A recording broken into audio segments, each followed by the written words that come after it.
pourrait-elle être consciente? Un ordinateur convenablement programmé pourrait-il vraiment posséder un esprit?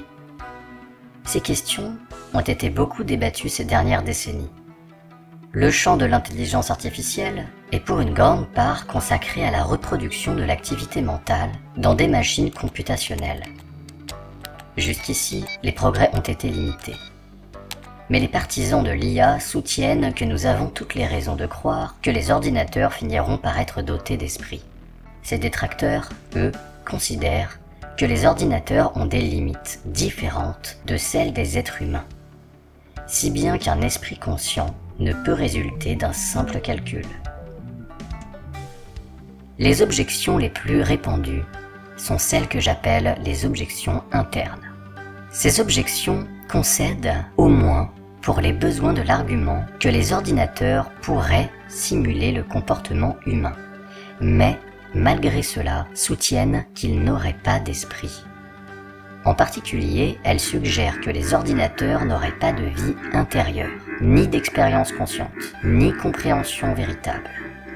Un ordinateur pourrait tout au plus simuler l'activité mentale, mais pas la reproduire.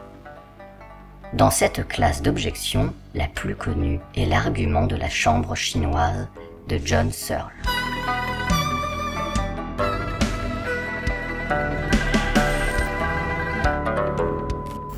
Imaginez que vous soyez dans une pièce fermée. Dans cette pièce, vous recevez des symboles par l'intermédiaire d'une imprimante. Vous ne savez pas qui vous les envoie, ni pourquoi. De plus, vous ne connaissez absolument pas leur signification. La seule chose que vous savez, c'est que lorsque vous recevez ces symboles, vous devez en envoyer d'autres parmi tous ceux qui vous sont proposés. Mais bien sûr, comme vous ne comprenez pas la signification de ces symboles, vous avez des instructions. Vos instructions concernent les symboles ou suites de symboles que vous devez envoyer lorsque vous recevez un symbole en particulier ou une suite particulière de symboles. Ces instructions peuvent être particulièrement complexes et concerner la réception d'une suite de symboles assez longue.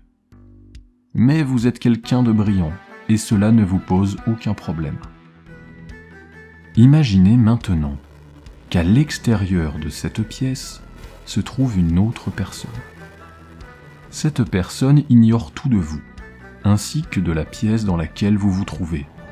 Cette pièce est reliée à la vôtre par un dispositif informatique. C'est par ce dispositif que vous sont envoyés les fameux symboles auxquels vous devez répondre sans rien comprendre. Et c'est cette autre personne qui vous envoie, sans le savoir, les symboles par l'intermédiaire du dispositif. En effet, ce dispositif lui a été présenté comme une machine capable de répondre à n'importe quelle question. Imaginons que cette personne parle le chinois. Elle va donc poser une question en chinois à cette machine supposée pouvoir répondre à tout. En fait, elle va vous poser la question sans le savoir, et vous allez y répondre, sans le savoir, puisque vous ne comprenez rien au chinois.